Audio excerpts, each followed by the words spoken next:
And then I had the PFS crash that everybody talks about, exactly the same timeline. It was about 6 weeks after taking it, and that's when it just I had the crash. And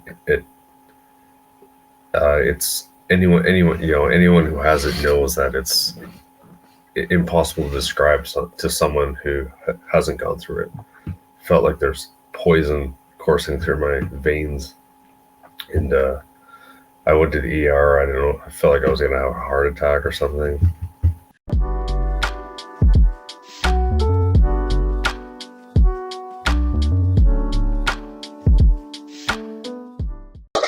I'm here with Chris from Ontario, Canada, and he's here to talk about his story of how he took Azelaic acid and got PFS from doing so, and he's been suffering for 7 years. I'm Ryan from Moral Medicine, and we're going to talk about Chris's story. Chris, thank you for coming here and interviewing. I know it's not easy, but can you tell me a little bit about your life before taking this drug? Yep. Thanks for having me, and thanks for the channel, all the work you guys do. So before taking this drug, I had a very active life. I was working long hours at a demanding job, physical work, but I liked doing it. And I also had just finished my second university degree while working full time. So I was definitely very type A type. And yeah, so I was, I did a lot of travel as well. Okay. Thank you for sharing that, Chris. Can you tell me briefly, when did you decide to take the drug Azelaic acid? So I noticed that I was getting this some discoloration on the sides of my face, like melasma or something, and I found this stuff, and you could actually get, there's two concentrations, and the lower concentration I could get without a prescription, and I bought it from actually like a very well-known Canadian beauty supply company, and so when did you decide to take this? And yeah, that's when I decided to take it. It was a skin problem in the summer of Okay. Yeah. Thank you, Chris. So you purchased it from that store. Was there any kind of safety information that was presented to you about Azelaic acid, or about any side effects in general from this drug? No, there's nothing. The only information I could get in terms of side effects was possible skin irritation, and so as far as I knew, that it was totally safe, and that's why I decided to go ahead and take it. Okay. Can you tell me a bit about your experience taking the drug? Like, how long did you take it, and when did you first notice something wasn't right after taking it? So pretty quickly after I started taking it, like within a matter of days, I remember I actually started feeling the opposite at first. Like I remember being at work and I felt unusually good. Like my mood was unusually good, almost euphoric. And at home, I also noticed that I was kind of hypersexual. So in those two things, it was actually better than usual. But that didn't last. That didn't last long, and soon the opposites started happening. I started noticing low energy and zero libido whatsoever. Like literally overnight, just suddenly I was waking up without anything at all. Uh, I was still going into work, and I started getting really bad gut problems. Also, I couldn't eat anything too heavy. I was getting like panic attacks. If I ate, my stomach would kind of bulge out, and I was getting a lot of crazy symptoms. And Yeah. every day at work, like I could literally see my arms shrinking by the day when I looked in the mirror. Like that's how fast I started losing muscle, getting atrophy when I was at that point. Like I stopped taking the drug probably within about a week after I started considering that. I mean, there's nothing. What else could it be? It's got to be this. So it all happened relatively quickly, um, and you kind of so you stopped it, and then once you stopped it, did you notice anything get worse after stopping it, or did it just? Uh, so when I stopped it, it continued, especially with the gut symptoms. They were the most distressing at that time, and I thought I had like diabetes or something. Like I was having these crazy with all the stuff that was going on with the gut symptoms. All the other symptoms were, you know, deal with that later. Um, so when I stopped, the symptoms continued. They improved for a little bit. A couple weeks, it seemed like I was getting better, and then I had the PFS crash that everybody talks about. Exactly the same timeline. It was about 6 weeks after taking it, and that's when it just I had the crash, and it's anyone who has it knows that it's impossible to describe to someone who hasn't gone through it. Felt like there's poison coursing through my veins, and I went to the ER. I don't know. I felt like I was gonna have a heart attack or something, and yeah. So 6 weeks after is when the real nightmare started. Thank you for sharing that, Chris. So you mentioned you went to emergency. Did you? So when you have you visited a clinician after that? And if you saw a doctor, what may I ask? What happened? What did the doctor say? So there's been a lot of things over the years that have happened. I've definitely seen a lot of doctors. The very first doctor I saw, temporarily at the beginning of this, my testosterone actually was low.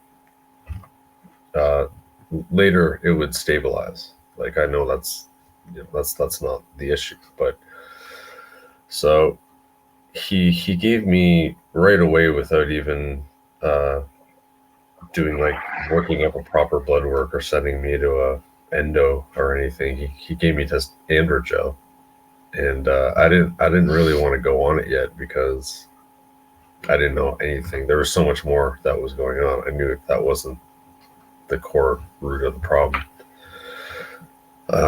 So other than him, actually, after like the first couple of years, I didn't really bother seeing a lot of doctors. I did end up seeing a psychiatrist because I after subsequent crashes after that, I was in the psych ward twice, um, so I kind of had to deal with a psychiatrist, and I also found a urologist in Toronto who is familiar with PFS, and he so eventually after a while, when I was ready to try it, he was he's the one who was willing to prescribe testosterone and HCG because he's seen a lot of patients. So and also a gastroenterologist, which I also had to go to the ER to get in to see. And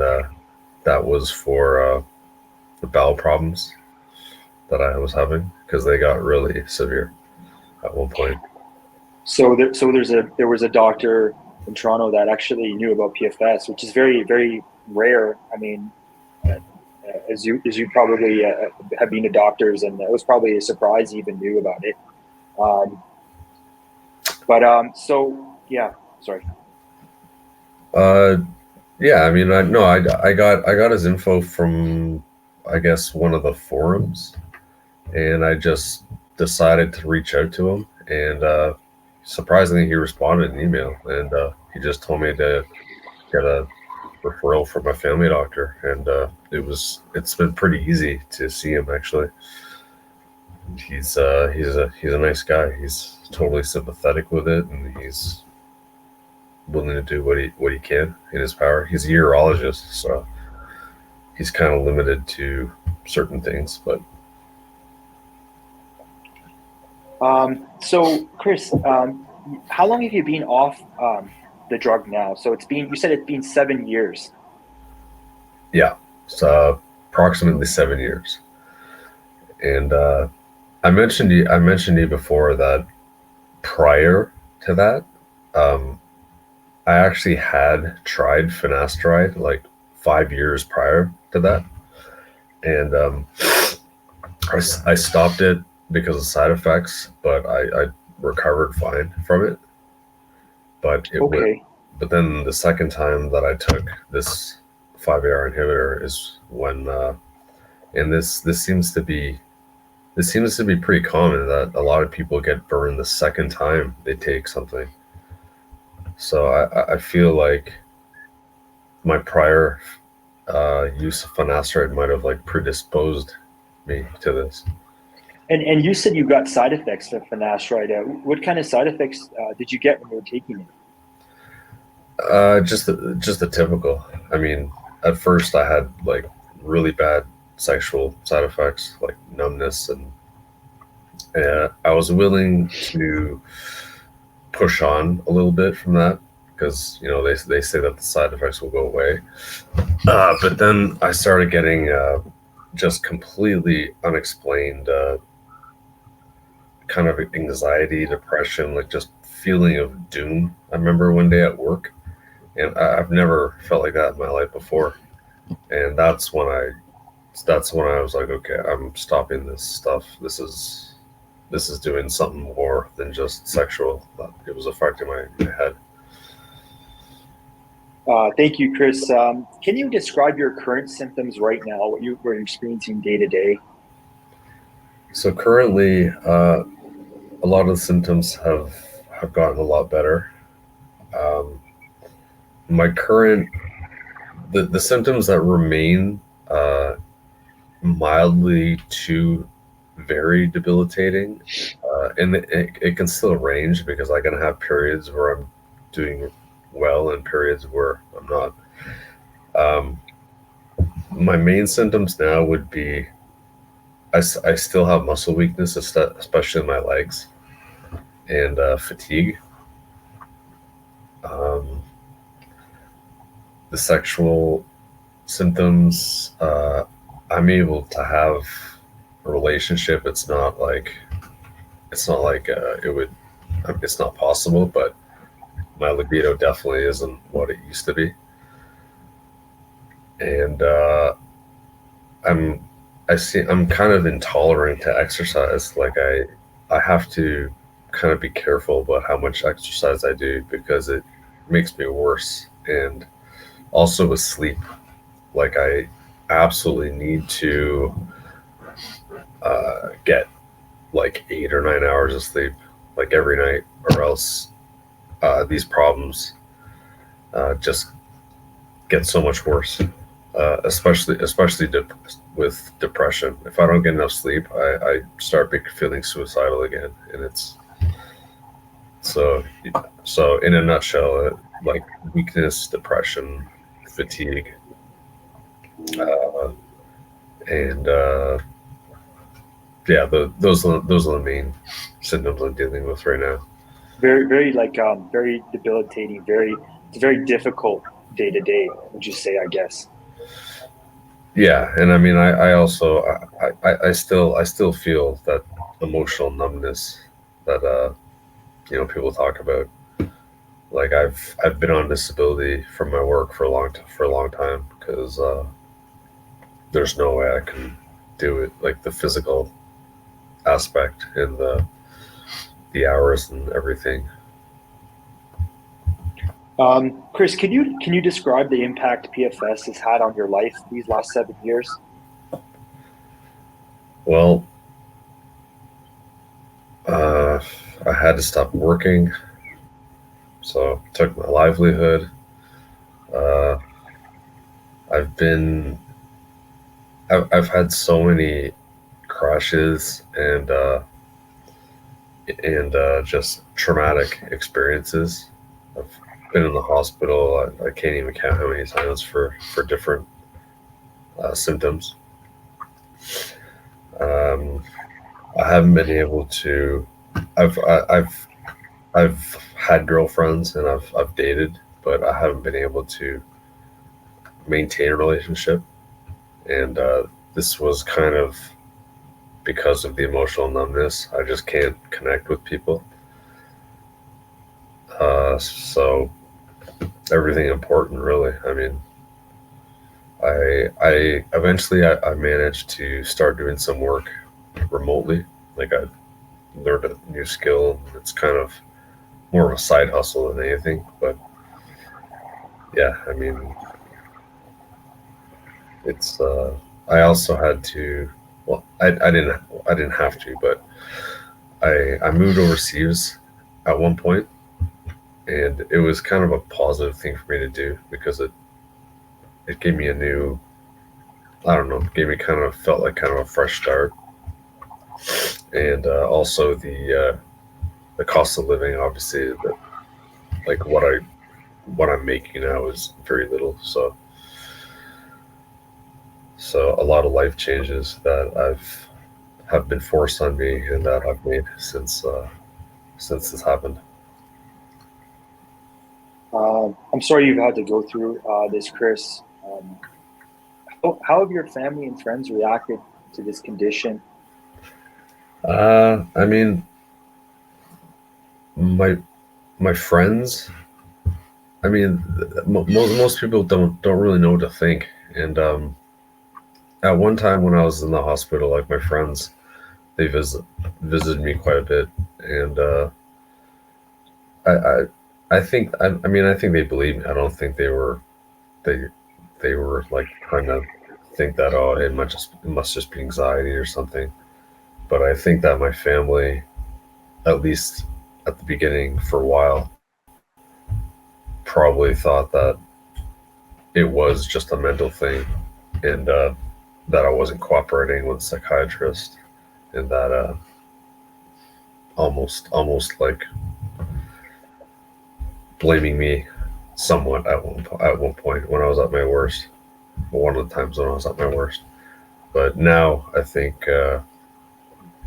at least some members of my family are with all the information out there that I've sent. I think now they do understand that it is a real illness. What I've been talking about.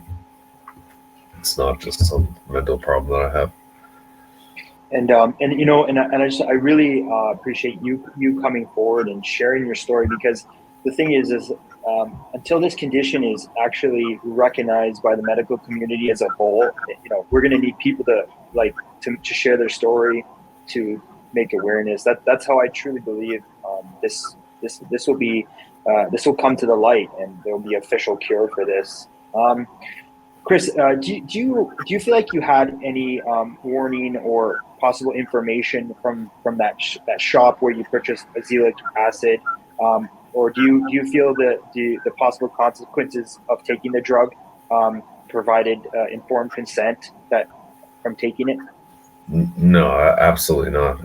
Like the total opposite, because there not only was no safety, there was nothing mentioned on the box or from the company's website, but when I even called the store and I was and sending letters to about this. And at one point, I called, and I think it must have just been someone working there who wasn't high up, and I think she thought it was a prank call when I started listing some of the side effects, because she asked me, like, she was probably expecting me to say, like, oh, skin irritation or something. And once I started listing, especially the sexual things, she kind of interrupted me and was like, "Oh, I've got it. I've got to go." She, yeah, Wow. didn't even take a Um, sip. wow. Wow. So, Chris, I mean, thank you for sharing your story. Is there anything you'd like to say or mention before we end this interview? Uh, Nothing. I mean, nothing I've already said. I mean, I made my own video about 4 years ago when I was at one of my worst dates, and I mean, in that I mentioned obviously just any 5-ARI and any drug in general. I mean, people got to not only do their research from what the doctors say, but you got to look further than that. You got to look on forums. You got to look on and all these people. If you see people talking about this and that, what this drug did to someone or whoever, they're not just crazy. I at one point I probably would have thought that it was BS. Just like a lot of people think that people who have been damaged by like vaccines or whatever are some kind of conspiracy weirdos or something. But now I have a lot more sympathy for people who have been damaged by other types of drugs as well. That's a very good point, Chris. So I just want to thank you for your time coming on today on Moral Medicine, and thank you for sharing your story. Anytime. Thanks for having me, and again for all the stuff, all the work you guys are doing. Thank you, Chris. Okay, thank you.